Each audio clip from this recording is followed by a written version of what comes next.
Boa noite, pessoal. Vamos começar uma fascinante aula de razão e proporção. Aula do primeiro ano do ensino médio.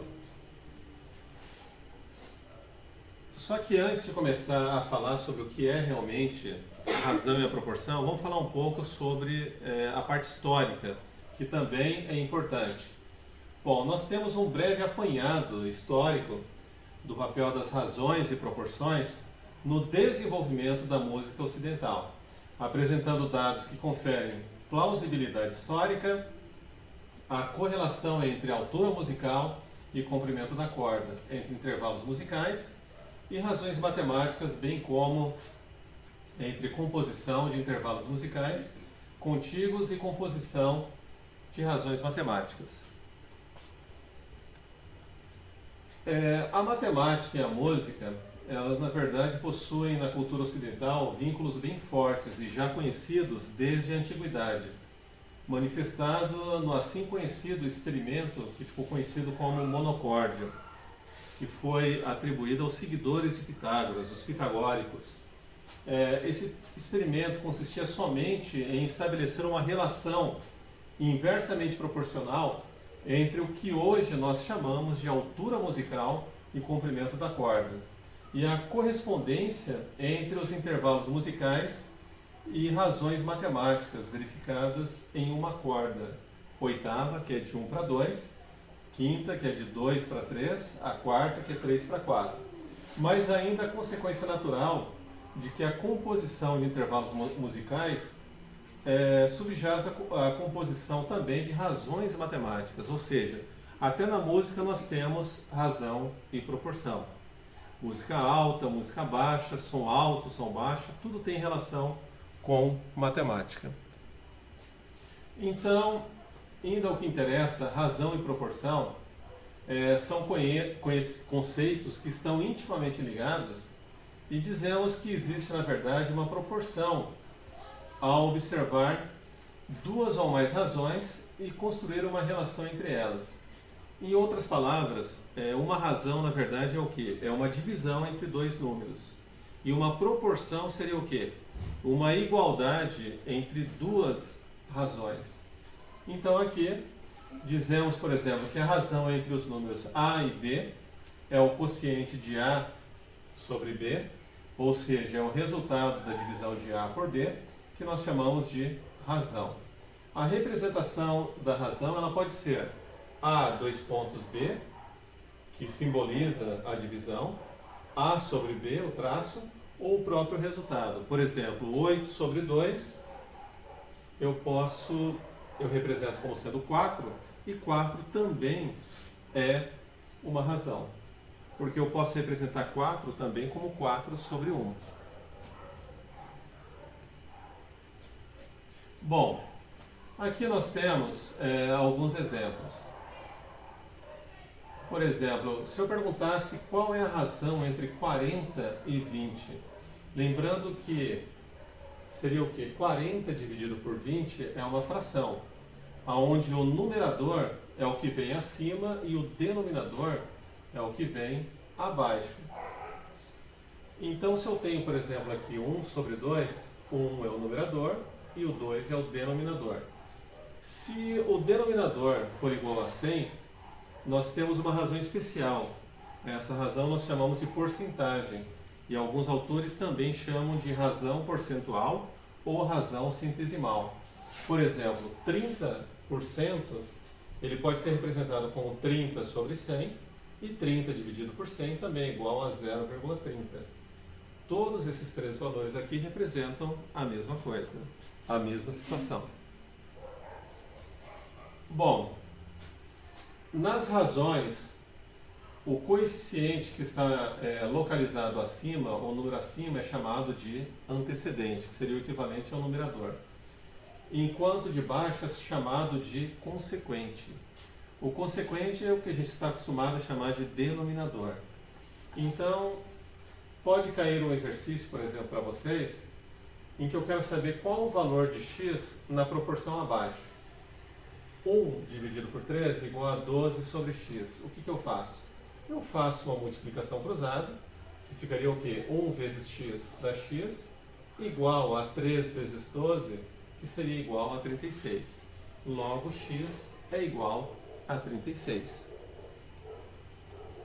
Bom, nós temos algumas propriedades das proporções. E a primeira propriedade, que é chamada de propriedade fundamental das proporções, ela diz o quê? Ela fala quando nós fazemos uma proporção de duas razões e iremos ter os termos dos meios e dos extremos. Então, na verdade, essa propriedade ela serve para quê? Você ter uma igualdade entre duas razões e você não sabe o valor de uma... tem um valor de 3, não sabe o valor do quarto fator. Então, quando isso ocorre, você pode aplicar esse princípio fundamental da proporção, que de uma maneira bem geral é chamada como o produto dos meios, como sendo igual ao produto dos extremos. Então aqui eu tenho 5 dividido por 8 igual a 10 sobre 16. Os extremos são o quê? O 5 e o 16. Os meios é 8 e 10. Por quê? Porque o produto dos extremos, 5 vezes 16 é igual a 80, e o produto dos meios, 8 vezes 10, também dá 80. Então 80 é igual a 80. Bom, a segunda propriedade, ela diz o quê? Se nós somarmos os dois termos da primeira razão e dividir pelo primeiro ou pelo segundo termo, iremos obter uma razão igual à soma dos dois termos da segunda razão, dividido pelo terceiro ou quarto termo. O jeito mais fácil de ver isso daqui é o quê? Eu tenho 3 quintos igual a 9 quinzeavos. Então, se eu pegar o de baixo aqui e somar em cima, 3 mais 5 sobre 3, igual a 9 mais 15 sobre 9, isso vai ser igual ao quê? A 8 terços, sendo igual a 24 sobre 9. Se eu perceber 8 terços e 24 nonos, eles são razões equivalentes. E razões equivalentes, na verdade, elas são iguais. Um outro exemplo aqui, 3 mais 5 sobre 5, igual 9 mais 15 sobre 15. Dá o quê? 8 quintos, igual a 24 quinzeavos. Também, se simplificar, chegam ao mesmo resultado, frações equivalentes. Toda fração equivalente ela é igual. Bom, há alguns exercícios aqui para a gente ver. O primeiro, a idade de Pedro é 30 anos e a idade de Josefa é 45 anos. Qual é a razão entre as idades de Pedro e Josefa? Bom, ele falou entre Pedro e Josefa, então seria o quê? Primeiro Pedro dividido por a idade de Josefa. Então seria o quê? 30 dividido sobre 45, essa seria uma razão. O segundo, a razão entre o comprimento da sombra e da altura de um edifício é de 2 terços. Se o edifício tem 12 metros de altura, qual o comprimento dessa sombra? Bom, o comprimento seria o quê? 2 vezes 12 sobre 3, que daria o quê? 2 vezes 12, 24, dividido por 3, 8 metros. E o primeiro exercício, a razão conforme foi falado, 30 sobre 45, que eu posso simplificar chegando a 2 terços. Aqui outros exercícios para resolver. X sobre 5 igual a 21 sobre 35. Multiplicação cruzada seria o quê? 35x igual a 21 vezes 5. E isso daria o quê? X vezes 35 igual a 21 vezes 5 seria igual a 35x igual a 105. 105 dividido por 35 é igual a 3. A letra B, ela diz o quê? 10 sobre 70 igual a 50 sobre x. Multiplicação cruzada também. 10 vezes x, 10x, que é igual 7 vezes 50, 350. 350 dividido por 10 igual a 35. aqui só exemplificando, 10 vezes x igual a 7 vezes 50, 10x igual a 350, x igual a 350 sobre 10, x igual a 35. Na letra C, aqui, 1 sobre 7 igual a x menos 6 sobre 49. Fazendo a multiplicação cruzada, o que eu tenho? Esse 7 aqui, na verdade, ele vai multiplicar por x menos 6. Eu vou aplicar a propriedade distributiva, que vai ficar quanto? 7x menos 42, que é igual a 49. Aí, isolando o x, eu tenho o quê? 1 vezes 49, 49, 7x menos 42, menos 42 passando para o outro lado, ele passa adicionando, 49 mais 42 dá 91, que é igual a 7x, então x vai ser o quê? 91 dividido por 7, logo x igual a 13. Bom, pessoal, vamos falar de dois exemplos no caso de razões que são muito utilizadas. Uma é o exemplo das escalas e o outro exemplo é com relação à velocidade média. No caso, a escala, na verdade, é o quê? A escala está relacionada com a distância do mapa, escalas cartográficas no caso, sobre a distância real na superfície.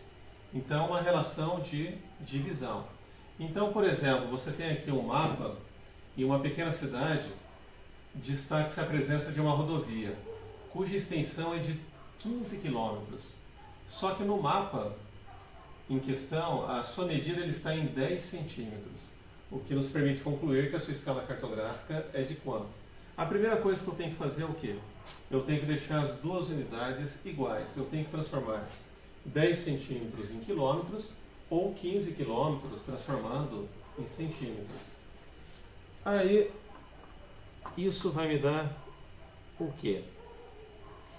Bom, eu considero a distância do mapa em 10 centímetros, eu mantenho, e a distância real, que são os 15 quilômetros, vou transformar em centímetros. 15 quilômetros transformando, convertendo para centímetros, dá 1.500.000 centímetros. Então, nós temos o quê? Que a escala é a distância do mapa sobre a distância real. Isso vai dar o quê? Vai dar 10 dividido por 1.500.000. Simplificando, cortando um zero aqui e outro aqui, isso dá o quê? A escala dá 1 sobre 150.000. Um outro exemplo agora a gente vai falar é sobre velocidade média. O que é velocidade média? Velocidade média é a variação do espaço sobre variação do tempo. Ou seja, variação do espaço seria o quê? Espaço final menos espaço inicial. Sobre variação do tempo é tempo final menos tempo inicial. E sempre a gente tem que ter na cabeça uma coisa. Quando nós falamos de tempo de um modo geral, o tempo não é negativo. O tempo sempre vai dar um valor positivo. Muitos alunos têm o hábito de colocar tempo negativo em equações de velocidade média e isso não dá muito certo. Então, o que eu quero aqui?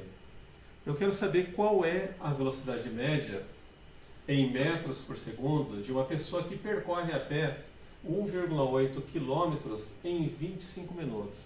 O que eu tenho aqui? Quilômetro é a unidade de distância e minutos, unidade de tempo. Então, eu vou ter que transformar de quilômetros para metros e de minutos para segundos. Bom, como que eu faço isso? Quilo representa 1000. Então, 1,8 vezes 1000 dá 1.800 metros. 25 minutos transformando em segundos, eu vou fazer o quê? Eu sei que 1 minuto corresponde a 60 segundos. Então, o que eu faço? Eu multiplico 25 vezes 60. 25 por 60, ele vai me dar o equivalente a 1.500 segundos. Então a minha velocidade média vai ser o quê? O meu deslocamento, que é 1.800 metros, dividido pelo meu tempo, que é 1.500 segundos. Isso vai dar o quê? Já que velocidade é espaço sobre tempo, 1.800 metros dividido por 1.500 segundos dá o equivalente a 1,2 metros por segundo. Isso é apenas algum dos exemplos práticos que nós temos na aplicação de razão. Agradeço a atenção e espero uma próxima oportunidade. Obrigado.